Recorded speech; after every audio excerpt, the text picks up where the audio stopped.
बहुत सिंपल है, हमने कल भी ये बात कर ली थी कि जो रेट ऑफ रिएक्शन होता है बेटा, रेट ऑफ रिएक्शन जो होता है वो बेटा किस किस चीज़ पे डिपेंड करता था, हमने पिछले स्टार्टिंग में ही पढ़ लिया था। एक तो था कंसंट्रेशन ऑफ रिएक्टेंट, जिसके बारे में हम लोग पीएचडी कर चुके हैं, इतनी क्लास से यही पढ़ रहे हैं। दूसरा पॉइंट क्या था बेटा, टेम्परेचर। तीसरा क्या है, नेचर ऑफ रिएक्शन। और चौथा क्या है, कैटलिस्ट। इसको मैं आपको अलग से पढ़ाऊंगा लास्ट में, ठीक है।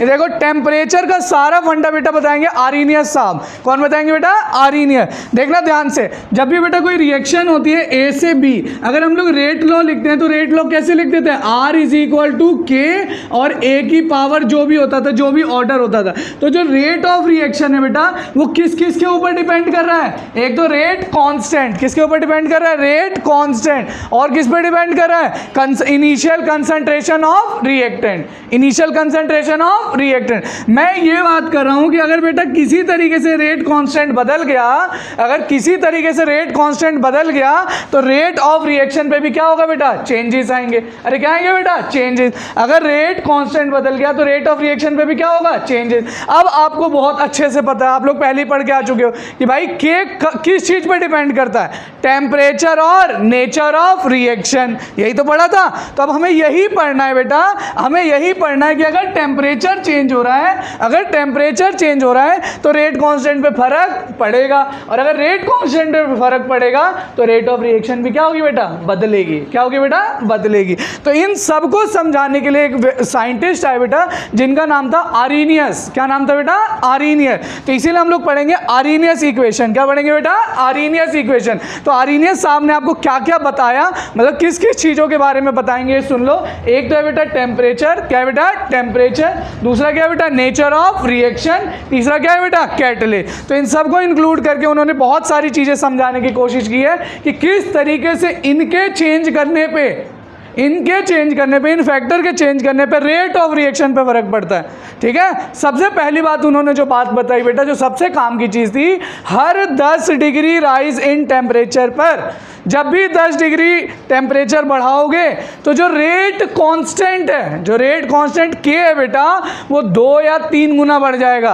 कितने गुना बेटा, 2 या 3 गुना। अभी हम जब क्वेश्चंस प्रैक्टिस करेंगे तो आपको मैं दिखाऊंगा कब 2 गुना और कब 3 गुना। जनरली आपको बता देते हैं, जनरली हम लोग 2 गुना लेते हैं, 3 गुना तब लेते हैं जब क्वेश्चन में आपको गिवन हो कि 3 टाइम हो गया, ठीक है, जनरली। अभी और आपको क्लियर करेंगे जब क्वेश्चंस कर रहे होंगे।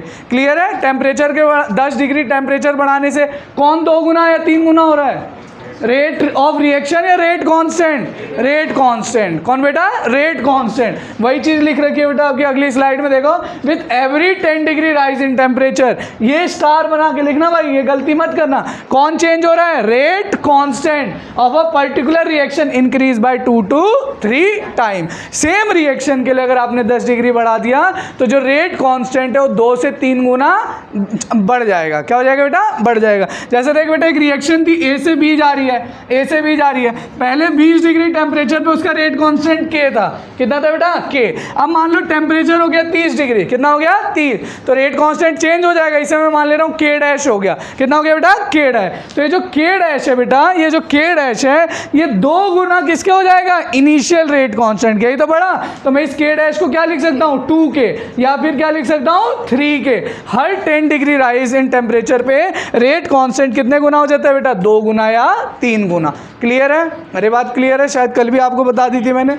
चलो देखो, इसके बाद देखो, यही है बेटा, यही इक्वेशन है जिसकी मैं बात कर रहा हूँ, जिसकी मदद से आर्रीनियस साहब आपको दिखाएंगे कि किस तरीके से टेम्परेचर के चेंज करने से, किस तरीके से टेम्परेचर के चेंज करने से रेट ऑफ रिएक्शन, या मैं बोलूँ रेट कांस्टेंट पे फर्क पड़ता है। देखो इन्होंने क्या फॉर्मूला दिया था, rate constant is equal to A E की एक्सपोनेंशियल ई की power minus A by R T. क्या दिया बेटा, minus A by R T. मतलब ये के मतलब रेट कांस्टेंट, और किसके बारे में आपको बताना चाह रहे हैं, टेम्परेचर। और इन्होंने किसको इंक्लूड किया है, एक्टिवेशन एनर्जी। अब देखो एक्टिवेशन एनर्जी से क्या फंडा है भाई, एक्टिवेशन एनर्जी जो है अलग अलग रिएक्शन के लिए अलग अलग होती है। तो बात हो तो गई नेचर ऑफ रिएक्शन। अरे हमने क्या पढ़ा था कि भाई जो रेट ऑफ रिएक्शन है वो और किस पे डिपेंड करता है, नेचर ऑफ रिएक्शन। तो अलग अलग रिएक्शन के लिए अलग अलग क्या होगी बेटा, एक्टिवेशन एनर्जी। तो अलग अलग एक्टिवेशन एनर्जी होगी तो अलग अलग रेट कांस्टेंट होगा और अलग अलग रेट ऑफ रिएक्शन होगी। इस फॉर्मूले को इस तरीके से डिराइव करेंगे कि 3 या 4 नंबर बेटा पेपर में आपके दिला के जाएगा। तो बिल्कुल तरीके से समझना, डेरिवेशन नहीं आएगी पेपर में, पर फिर भी हम मान के चल रहे हैं अगर आ जाए, क्योंकि बेटा एनसीईआरटी में लिखी पड़ी है तो आप लोग कर सकते हो, ठीक है। और अगर ये समझ गए, पता है क्यों, क्योंकि इसमें 3 चीज़ें हैं, इसमें भर भर के ग्राफ बने हुए हैं तुम्हारे पेपरों में भी, भर भर के।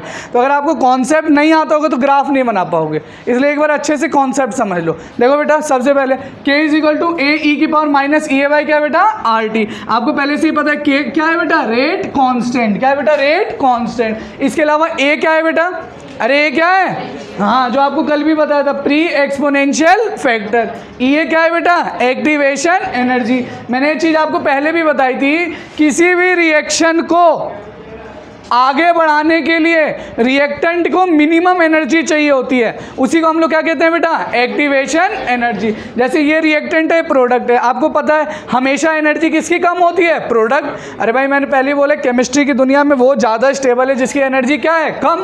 तो अगर प्रोडक्ट की एनर्जी कम है भाई, तो प्रोडक्ट ज़्यादा स्टेबल है, तभी तो रिएक्टेंट किस में कन्वर्ट होना चाहता है, प्रोडक्ट। पर रिएक्टेंट को प्रोडक्ट में चेंज होने के लिए एक मिनिमम एनर्जी चाहिए बेटा, जिसे हम लोग क्या कहते हैं बेटा, एक्टिवेशन एनर्जी। मैं इसे EA1 से डिफाइन कर रहा हूं। किससे बता रहा हूं बेटा, EA1। अब देखो, अगर मैं ये चाहता हूं कि प्रोडक्ट से रिएक्टेंट में पहुंच जाऊं, तो भी मुझे मिनिमम एनर्जी चाहिए, जिसे हम लोग क्या बोल रहे हैं, EA2, मतलब activation energy of product. Activation energy of product to convert into reactant. अरे टू कन्वर्ट इनटू रिएक्टेंट, ठीक है। इसलिए यहां पे अगर आपसे कभी कोई मुश्किल अच्छा सवाल बनाना हो तो पूछ सकता है कि नॉर्मल रिएक्शन में कौन है बेटा, एक्टिवेशन एनर्जी किसकी ज़्यादा है, EA1 ज़्यादा है, EA2 ज़्यादा है, EA2 ज़्यादा है। इसलिए प्रोडक्ट रिएक्टेंट में आसानी से कन्वर्ट नहीं होते, ठीक है बेटा। इसके भी अलग अलग फंडे हैं, एक होता है एंडोथर्मिक, एक होता है एक्सोथर्मिक, आपको बताया भी है। थोड़ा और अभी आगे चलते हैं तो आपको क्लियर करेंगे ग्राफ से ही, ठीक है। तो चलो, अब ये बात क्लियर हो गई आपकी, एक्टिवेशन एनर्जी वाला पॉइंट क्लियर हो गया। एक्टिवेशन एनर्जी को हम और क्या कहते हैं बेटा, थ्रेशोल्ड एनर्जी। क्या कहते हैं बेटा, थ्रेशोल्ड। इस फॉर्मूले में T का क्या मतलब है बेटा, टेम्परेचर। करें इसे मॉडिफाई 4 नंबर के लिए। अरे पेपरों में सवाल भरे पड़े इसी फॉर्मूले से, तो अच्छे से आप लोग समझ लेना इसको, ठीक है भाई, अच्छे से समझ लेना। यही फॉर्मूला था, k = a e⁻−EA/RT। हमने ले लिया बेटा ln ऑन बोथ साइड। क्या ले लिया बेटा, ln ऑन बोथ साइड। तो जब ln लोगे तो ये तो हो गया ln k, ये क्या हो गया बेटा, ये क्या है, a × b तो है, अरे a × e तो है। हमने प्रॉपर्टी क्या पढ़ी है, ln a × b को क्या लिख सकते हैं, ln a + ln b। तो वही तो लिख दिया, देखो ln a + ln b, ln b। और ये चीज मैंने आपको कल भी बताया थी, अगर ln e⁻ x है तो इसे जब भी आप सॉल्व करोगे किसके बराबर आएगा, x। तो ln e⁻ जो x है बेटा, इसका जब आप लोग करोगे ln तो कितने आ जाएगी, -EA/RT। क्या आ जाएगा बेटा, -EA/RT। अब देखो इधर देखो ध्यान से, अब इसी फॉर्मूले को हम लिख देते हैं ln k = ln a -EA/RT। इसमें किसी को कोई दिक्कत है तो बताओ। अरे दिक्कत है, पेपर में आता है ग्राफ, पेपर में आता है ग्राफ, तो अच्छे से इस पॉइंट को समझना। पेपर में आता है ग्राफ, पेपर में अभी आपने क्या फॉर्मूला डिराइव किया मुझे बताओ, क्या फॉर्मूला डिराइव किया, ln k = ln a-EA/RT। आओ ग्राफ बनाना है, मैंने आपको पहले ही बोला था, फिजिक्स में भी आप पढ़ चुके हो। अगर हमें कभी ग्राफ बनाना है बेटा ऐसी चीज़ों का, इसको मैं मान लेता हूँ y। क्या पढ़ लेता हूँ बेटा, y, ठीक। ये देखो, ये आपको दिख रहा है। हमें अगर ग्राफ बनाना है k में और t में, तो भाई k में और t में बनाना है, तो अगर ये y है, अगर ये y है तो इसे क्या मान लेंगे, x। क्या मान लेंगे, x। तो इसको मैं मान लेता हूँ x। क्या मान लेता हूँ, x। अच्छा, ये जो EA/R है, ये इसका क्या हो गया, स्लोप। अरे क्या हो गया, स्लोप। तो भाई ये m को ही तो स्लोप बोलते थे, अरे यही तो बोलते हैं। और यहाँ पे बेटा ये है माइनस, क्या है बेटा, माइनस। अरे -EA/RT है ना। और ये क्या है बेटा, इंटरसेप्ट। क्या है बेटा, इंटरसेप्ट। भाई जब भी y = mx + c होता है, तो भाई अगर स्लोप पॉजिटिव है, स्लोप पॉजिटिव है, तो आप ग्राफ ऐसे ही तो बनाते हो, क्योंकि इसका स्लोप क्या है बेटा, पॉजिटिव। क्या है बेटा, पॉजिटिव। 90 से कम है ना, तो इसका स्लोप कैसा है, पॉजिटिव। बट हमें कैसा ग्राफ बनाना है जिसका स्लोप कैसा हो बेटा, नेगेटिव। कैसा हो बेटा, नेगेटिव। अब देखना ध्यान से, जब हम y और x के बीच में बनाते थे तब ऐसा बनता था। तो हमने क्या किया बेटा, यहाँ पे ln k है और t तो देखो आपको दिखाई दे रहा होगा इनवर्सली प्रोपोर्शनल है। कैसा बेटा, इनवर्सली। तो उसे डायरेक्टली लाने के लिए मैंने क्या किया, 1/t का ग्राफ बना दिया। किसका बना दिया, 1/t। अब तो मैं बोल सकता हूँ ना, अगर मैं ये बोलूँ 1/t, तो 1/t किसके प्रोपोर्शनल हो गया, क्या डायरेक्टली ln k के, तो इनका ग्राफ तो बेटा सीधा आएगा, कैसा आएगा स्ट्रेट, बट इसमें एक चेंज आएगा, क्या, स्लोप का, किसका बेटा, स्लोप, क्योंकि इसका स्लोप कैसा आ रहा है, नेगेटिव, कैसा आ रहा है बेटा, नेगेटिव, तो इसका ग्राफ कुछ ऐसा बनेगा। अरे सही है ना। मुझे ये चीज बताओ कि इसमें स्लोप क्या है, स्लोप इसमें क्या है, स्लोप अगर ये 1/t है, मतलब आपने 1/t को यहाँ पे ले रखा है, ये तो चलो पूरा ln k ले लिया, ठीक है, तो स्लोप यहाँ पे क्या आएगा बेटा, अरे बोलो, -EA/r, तो मैं यहाँ से क्या लिख दूंगा, स्लोप किसके बराबर है बताओ, -EA/r। दूसरी चीज बताओ मुझे, इंटरसेप्ट, इंटरसेप्ट क्या होगा बेटा, ये जो इंटरसेप्ट होता है कितना होगा, ln a, पॉजिटिव का नेगेटिव का, पॉजिटिव, अगर नेगेटिव होता तो नीचे जाता, फिर एक ग्राफ भी कहीं दूसरी जगह से स्टार्ट हो रहा हो। तो क्लियर है। इसमें मैं बताता हूँ तुम्हें क्या कन्फ्यूज़न हुई होगी, तुम्हें इसमें कन्फ्यूज़न हुई होगी 1/t वाले में, कि समझ आ गया भाई। मैं कह रहा हूँ अगर हम लोग y और x के बीच में ग्राफ बनाते थे तो आ रहा है ना स्ट्रेट, अरे इसमें भी एक तरह से स्ट्रेट ही आ रहा है, वरना भाई इन्वर्सली, जब भी कोई चीज़ इन्वर्सली प्रोपोर्शनल होती है ना तो ग्राफ आप लोग ऐसा बना रहे होते हो, अरे ऐसे ही तो बन रहा होता है, पर ऐसा हमने क्यों नहीं बनाया, क्योंकि यहाँ पे हमने क्या ले लिया, 1/t। अगर सिर्फ t लिया होता ना ln k और t में, तब आप लोग स्लोप ऐसा बनाते, अरे समझ रहे हो मेरी बात, पर हमने यहाँ पे क्या ले लिया, 1/t, 1/t मतलब ln k के क्या हो गया, डायरेक्टली प्रोपोर्शनल, क्या हो गया बेटा, डायरेक्टली, पर इसका स्लोप कैसा है बेटा, नेगेटिव। देखो इसका स्लोप कैसा है, नेगेटिव। अगर मैं किसी भी पॉइंट पे बेटा इसका स्लोप बनाने जाऊंगा, किसी भी पॉइंट पे अगर इसका स्लोप बनाने जाऊंगा तो कैसा आएगा बेटा, नेगेटिव, कैसा आएगा बेटा, नेगेटिव। वो हमेशा 90 से क्या आ रहा होगा बेटा, ज़्यादा, क्या आ रहा होगा बेटा, 90 से ज़्यादा। तो अगर आपसे कोई स्लोप पूछेगा तो आप लोग क्या लिखोगे, -EA/r, क्या लिखोगे बेटा, -EA/r। कोई पूछेगा आपसे इंटरसेप्ट, क्या पूछेगा बेटा, इंटरसेप्ट, तो इंटरसेप्ट को आप लोग क्या लिखोगे, बोलो, अरे क्या लिखोगे इंटरसेप्ट को, ln a। तो बेटा अगर किसी दिन पेपर में मुश्किल सवाल उन्हें बनाना हो, कोई ग्राफ दे दें, कोई ग्राफ दे दें और आपको इन सब की वैल्यू दे रखी होगी, इसकी वैल्यू इतनी है, सही है, और स्लोप की वैल्यू, अगर मान लो स्लोप की वैल्यू दे दे, स्लोप की वैल्यू दे दे और टेम्परेचर दे रखा हो, तो एक्टिवेशन एनर्जी निकाल दोगे, बोल दे कि स्लोप 30 डिग्री है, कितना डिग्री है, 30 डिग्री। तो अगर ये 30 डिग्री है तो आप लोग कर लोगे साइन 30 डिग्री के हिसाब से, अरे कर लोगे, या 10, सॉरी स्लोप क्या होता है, 10, कितना होता है बेटा, 10, तो 10 30 = क्या लिखोगे, -EA/r, -EA/r। अगर क्वेश्चन में आपको 10 30 दे रखा है और आपसे पूछ दिया जाए EA, क्या पूछ दिया जाए, EA, तो जो स्लोप दे रखा है वहाँ से आप EA निकाल सकते हो बस r से मल्टीप्लाई करके। वैसे ऐसा क्वेश्चन आया नहीं है, मैंने आज तक नहीं देखा, पर अगर किसी दिन आ जाए तो आप लोग गलत नहीं करोगे, कर लोगे इस टाइप के सवाल, तो लिख लो इसको फटाफट। देखना भाई, यहाँ तक आपको बता दिया था, ठीक है। तो x एक्सिस में हमने क्या लिया था, 1/t, y एक्सिस में क्या लिया था, ln k, स्लोप क्या आया था बेटा, -EA/r, इंटरसेप्ट क्या है बेटा, ln a, इसको लिख लेना साफ सुथरा। इसके बाद बेटा मैं आपको पहले भी बता चुका हूँ, अगर एक्टिवेशन एनर्जी जूल में दे रखा है, किस में दे रखा है, जूल में, टेम्परेचर केल्विन में दे रखा है, किस में दे रखा है, केल्विन, तो आपको r की कौन सी वैल्यू यूज़ करनी है, 8.314। और अगर आपको एनर्जी, एक्टिवेशन एनर्जी कैलोरी में दे रखा है, ये फिजिक्स में भी थर्मोडायनेमिक्स में आप लोग पढ़ के आए हो 11th क्लास में, तो बेटा r की कौन सी वैल्यू यूज करते थे हम लोग, 2, कौन सी करते थे बेटा, 2। ये सब फिजिक्स में भी पढ़ चुके हो आप लोग थर्मोडायनेमिक्स में, अगर आपको याद हो 11th क्लास में। चलो देखो अब बेटा जो अभी आपको बताया बस फटाफट से देख लो, एक बार आपको बता चुके हैं। अब मेरे को a को डिफाइन करना है, किसको डिफाइन करना है, a। मैंने आपको एक चीज बताई है पहले भी, अगर कभी भी किसी कांस्टेंट को अगर हमें डिफाइन करना है तो बगल वाले की वैल्यू हमें 1 लानी होती है। कैसे लानी होती है, 1। हम अधिकतर फॉर्मूलों में यही कोशिश करते हैं। अगर मुझे इसे 1 लाना है, इसके लिए मैंने क्या बोला बेटा, इनफाइनाइट टेम्परेचर। इनफाइनाइट टेम्परेचर का मतलब क्या होता है, कोई भी वैल्यू इनफाइनाइट कब आती है, 1/0। तो अगर टेम्परेचर इनफाइनाइट है मतलब ये भी किसके बराबर होगा, 1/0। तो बस मैंने टेम्परेचर की जगह क्या लिख दिया बेटा, 1/0। अगर किसी को भी 0 से मल्टीप्लाई करोगे तो पूरी वैल्यू कितनी हो जाती है बेटा, 0। तो अगर पूरी वैल्यू 0 हो गई, किसी की भी पावर 0 किसके बराबर होती है, e की पावर 0 किसके बराबर होता है, 1। अरे किसके बराबर होता है, 1। तो बस यहाँ से ये 1 आ गया, तो मतलब k किसके बराबर आ गया, a। तो भाई मैं ये डिफाइन कर सकता हूँ कि जो ये प्री एक्सपोनेंशियल फैक्टर था ये रेट कांस्टेंट के बराबर है, कब बेटा, eight infinite temperature, eight infinite temperature. तो ये चीज़ आप समझ जाना।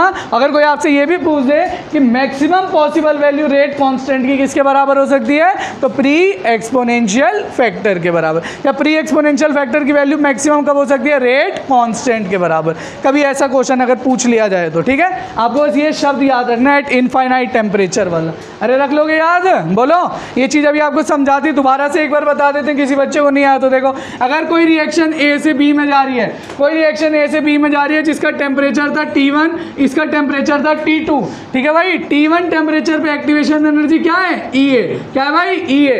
और रेट कांस्टेंट को हमने क्या बोला? K1। और A क्या है? Pre exponential factor. जब टेम्परेचर चेंज हुआ, आपको पता है क्या चेंज हो जाएगा टेम्परेचर चेंज होने से? Rate constant. क्या चेंज हो जाएगा? Rate constant. तो टेम्परेचर चेंज करने से क्या चेंज हो गया? Rate constant. इसको क्या बोल दिया? K2। और सब सेम है, EA और A। अब देखो, अगर मुझे पहली इक्वेशन के लिए अगर रेट कांस्टेंट लिखना हो तो मैं क्या लिखूंगा? AE minus EA/R T1। अरे जो अभी हमने पढ़ा था अरेनियस इक्वेशन, इसके लिए हम क्या लिखेंगे? K2 is equal to AE minus EA/R T2। बस मैं कह रहा हूँ, इसको इक्वेशन 1 मान लिया, इसको इक्वेशन 2 मान लिया। तो हम डिवाइड कर रहे हैं इक्वेशन 1 को इक्वेशन 2 से। तो आप जब डिवाइड करोगे बेटा, तो देखो K1/K2 किसके बराबर आ जाएगा?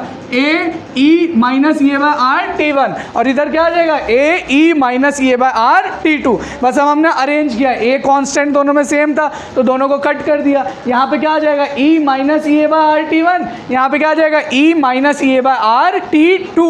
अब देखो, ये जो नीचे था अगर इसे ऊपर ले जाएंगे तो किस में आ जाएगा? पॉजिटिव में। तो इसको हमने लिख दिया EA/R T2 minus EA/R T1। यहाँ से क्या कॉमन ले लिया बेटा? EA/R। क्या कॉमन ले लिया? EA/R। तो यहाँ पे क्या बच गया?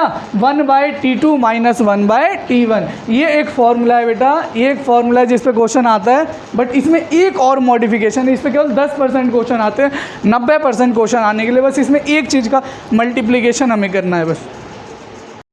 देखना बेटा, बस एक छोटा सा पॉइंट है, 4 नंबर के क्वेश्चन की तरफ बढ़ रहे हैं भाई। यही इक्वेशन था, K1/K2 is equal to E की power EA/R 1/T2 minus 1/T1। आप लोग बताना, मुझे अच्छा लगेगा। देखो, मैं कह रहा हूँ taking ln on both side, taking ln on both side. अगर मैं दोनों साइड पे ln ले लूँगा बेटा, तो यहाँ पे क्या हो जाएगा बताओ? ln K1/K2। यहाँ पे हो जाएगा ln E की power EA upon R 1/T2 minus 1/T1। मुझे बताओ, ln E की पावर अगर कुछ भी होता है तो किसके बराबर आता है? x। किसके बराबर आता है? x। तो अगर मुझे इस इक्वेशन में बेटा लिखना हो, अगर मुझे इस इक्वेशन में इसकी जगह लिखना हो, तो ln K1/K2 जो है वो किसके बराबर हो जाएगा? ln E की पावर x। ये है ln E की पावर x। तो इसका ln E की पावर x का क्या आता है बेटा? x। तो मैं यहाँ पे सीधा क्या लिख दूंगा बताओ? EA/R बोलो 1/T2 माइनस 1/T1। इतना क्लियर है बेटा? यही है काम का फॉर्मूला। बस इसमें एक छोटा सा एडिशन करेंगे, ln की जगह किसे कन्वर्ट कर लेंगे? लॉग में। किसमें बेटा? लॉग में। और आपको पता है कि अगर कभी भी लॉग में चेंज करते हैं तो किससे मल्टीप्लाई करते हैं? 2.303। अब ये 2.303 को बस हम लोग नीचे की तरफ फेंकेंगे और वो फॉर्मूला बन गया 4 नंबर के क्वेश्चन के लिए। तो बस इतने तक हमको पहुंचना था, समझ गए? अभी के लिए आप बस इतना लिख लो, अगली क्लास में बताएंगे, थोड़ी सी चीज़ें देखेंगे कि जब T2 बड़ा होगा तो क्या होगा, ln कब पॉजिटिव आता है, कब नेगेटिव आता है, ये आपको मैं बताऊंगा अगली क्लास में, ठीक है। अच्छा, एक चीज़ तो आपको पता है, ln 1 की वैल्यू क्या होती है? 0। अरे ln 2 की वैल्यू कितनी होती है? 0.3। तो मतलब समझ रहे हो, 1 के ऊपर जितना जा रहे हो आप लोग कैसा आते जा रहा है? पॉजिटिव। कैसा आ रहा है? पॉजिटिव। तो ये सब बातें अगली क्लास में